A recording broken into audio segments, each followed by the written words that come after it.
त्रेता, द्वापर, सतयुग इनकी कथाएं नहीं सुना रहे हैं। हम आपको कलयुग की कथा सुना रहे हैं। कौन सी कथा? पति पत्नी रहते थे, तो पति ने सोचा कि यहाँ से थोड़े दूर पर एक मंदिर खंडर सा बन गया है, उसमें कोई जाता नहीं आता नहीं है, कोई नहीं कुछ कर पाता, तो एक काम करता हूँ, वहाँ का शिवलिंग उठा के मैं अपने घर में लेके आता, रोज पूजा करूंगा। शिव जी का वो भक्त बहुत बड़ा भक्त था, उसने उठाया, बीच में पंडित जी मिले। जब बीच में पंडित जी मिले, पंडित जी से पूछा कि पंडित जी मैं शिव जी को लेके जा रहा हूँ, क्या कुछ अपराध तो नहीं होगा? तो कहा अपराध नहीं, लेकिन पंडित जी कहते रोज भस्म चढ़ाना शिव जी को। अब पंडित जी ने बोल दिया कि तुम रोज भस्म चढ़ाया करना और शिव जी की आरती करना।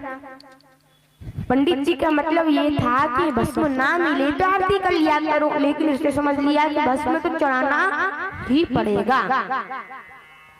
उसने मंदिर रोज भस्म लाता और रोज भगवान को चढ़ाता। एक दिन बहुत पानी आया, सारी भस्म धुल गई, भस्म की दुकान बंद हो गई। अब बेचारा पूरा शहर बंद है, शमशान गया तो वहाँ पे सारी भस्म धुल के नीचे गिर चुकी है। अब वो भस्म के लिए सोचने लगा, क्या करूं भस्म के लिए। वो घर पर आया, रोता उसने सोचा आज पहली बार इतना मैं भगवान शिव पे भस्म नहीं चढ़ा पाया, कितना बड़ा मैंने अपराध कर दिया, क्या करूं मैं, क्या करूं ऐसा कि भगवान को भस्म मिले। बहुत रोने लगा, पत्नी से सहा नहीं गया। उसने कहा एक काम करो, पानी रुक गया है, तुम लकड़ियां लेकर आओ। उसने लकड़ियां लाई और पत्नी ने कहा देखो मैं तुम्हें कसम देती हूं तुम कुछ बोलोगे नहीं। और वो खुद लकड़ियों की चिता पे आके बैठ गए। कलयुग की सत्य घटना है, हजारों वर्ष पुरानी नहीं, अभी की घटना है। वो चिता पे जाकर लेट गई। पति ने कहा बावरी हो गई है, चिता पे को ये लकड़ियों पे तू क्यों लेट गई? तो कहा तुम मुझे जला दो, बस मैं तैयार होगी और शिव जी पे चढ़ा देना। अरे पति कहता पागल हो गई है क्या, तुझे मैं मारूंगा। पत्नी ने कहा देखो शिव जी को भस्म चढ़ाना कार्य में रमन लाल जी विराजमान है। एक मंदिर है रमन लाल जी का, वहां पर भगवान को हाथों में मेहंदी लगाते हैं। हाथों में भगवान को क्या लगाते हैं? मेहंदी। और भगवान के हाथ वहां पर नीले हैं, पूरा शरीर स्वर्ण का वर्ण सफेद रंग का, पूरा हाथ ही नीले है। तो पूछा है नीले क्यों है? तो कहा कि एक भक्त था जो भक्त भगवान के पास आता और भगवान से कहता प्रभु आप मेरे छोटे भैया हो और मैं बड़ा भैया हूँ तुम्हारा। अब भक्त का भाव था, वो अपने आप को बड़ा भैया समझता था और भगवान को छोटा भैया। तो कहा देख तेरे पे कोई भी संकट आना ना मुझे पुकार लेना। सब उस पे हंसते, अरे भगवान को तो ऐसा कहता है। उस संत थे, उनका भाव था। एक दिन की बात है, पुजारी जी के बेटे को रोग लग गया, शरीर का रोग, चमड़ी का रोग लगा।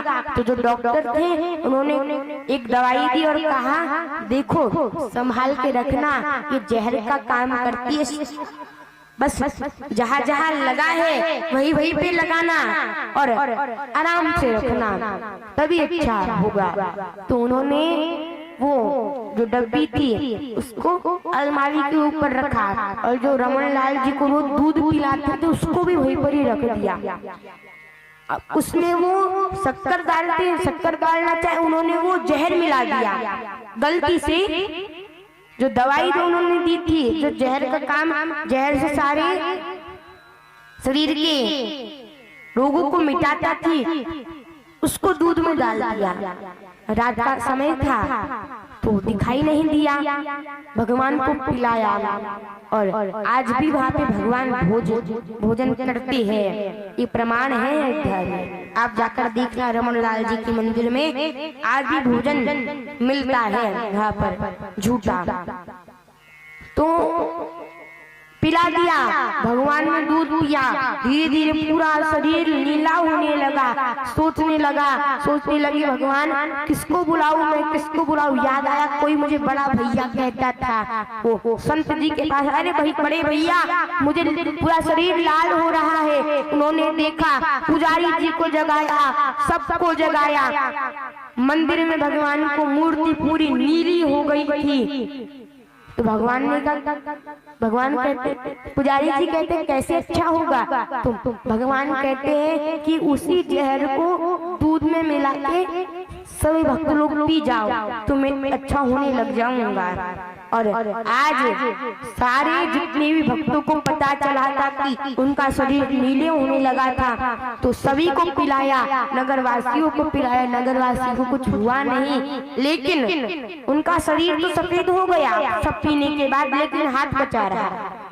अब हाथ क्यों बचा रहा, तो पूछा हाथ से नीला रहा। तो कहा कढ़ाई में थोड़ा थोड़ा खाना बच जाता है ना, कढ़ाई में लगा हुआ तो वो लगा हुआ दूध बचा हुआ है, उसका जहर है। तो बड़े जो कहते थे ना कि मैं तुम्हारा बड़ा भाई हूँ, वो संत जी कहते मैं पी लूंगा। तो कहा रुको रुको रुको, तुम मत पियो।